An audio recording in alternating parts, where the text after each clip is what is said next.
Salut à toi, vidéonaute égaré. J'aime les univers de space opéra. Mais plutôt que l'approche d'un monde spatial nageant dans la fantaisie, surchargé de créatures extraterrestres très souvent humanoïdes, à la manière d'un Warhammer 40 000, d'un Mass Effect ou d'un Star Trek par exemple, j'ai une petite préférence pour les univers anthropocentrés, j'entends par là des projections de notre futur, dans lesquelles l'humanité a essaimé hors de la planète Terre, mais reste à peu près seule dans l'univers conquis. À la manière d'un Alien, d'un Dune ou d'un Battlestar Galactica ou même bientôt d'un Starfield.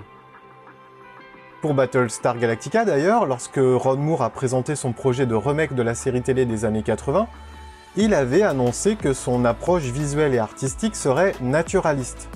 Il souhaitait ainsi que le spectateur puisse ressentir ce qu'il voyait de prime abord comme crédible, familier et fonctionnel, plutôt que comme exotique, dépaysant et rutilant.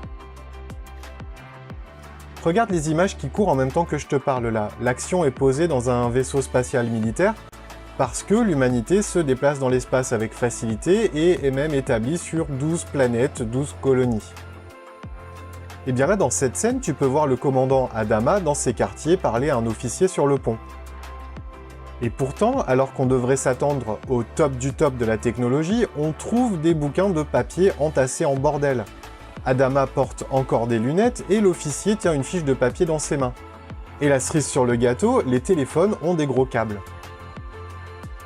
On est bien dans un univers de space opéra, et pourtant celui-ci nous semble familier, presque contemporain, quoiqu'un peu dépassé même. Mais on y croit immédiatement. Eh bien, c'est une approche sûrement pas très éloignée qui semble avoir été retenue pour Starfield. Istvan Peli, son directeur artistique, a en effet annoncé une volonté de réalisme pour que le joueur puisse croire au monde présenté. Et le terme nasapunk a même été lâché. On connaissait le steampunk, le dieselpunk, le cyberpunk et beaucoup d'autres genres en punk, et là, poum, naissance du terme nasapunk. Mais alors, qu'est-ce que ça veut dire ?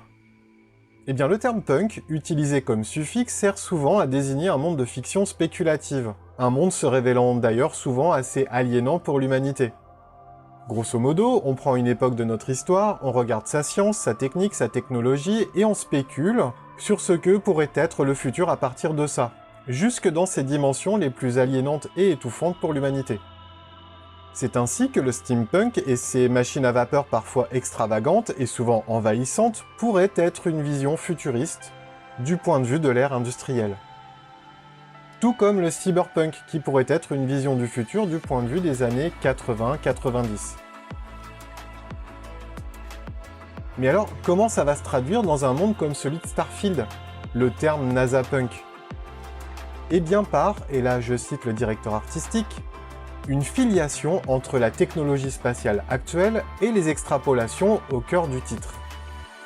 C'est-à-dire que tu regardes ce que font les agences spatiales, à quoi ressemblent leurs infrastructures, leurs machines, comment elles fonctionnent, quels vêtements, quelles combinaisons sont utilisées, etc. Et tu t'en sers pour imaginer ce que ça pourrait donner dans plusieurs siècles. Et l'important, c'est pas d'essayer de représenter le monde du futur à l'aune de technologies imaginaires, ou d'essayer d'imaginer comment il sera réellement dans plusieurs siècles. Mais vraiment, d'imaginer comment, artistiquement, on peut faire exister un monde de conquête spatiale dans un jeu vidéo, auquel chaque joueur de ce début du XXIe siècle pourra croire. Créer un monde de space opéra à l'esthétique naturaliste et crédible en somme. Comme celui que Ron Moore avait pu formaliser à l'écran dans son excellente série Battlestar Galactica. À bientôt pour de nouvelles aventures.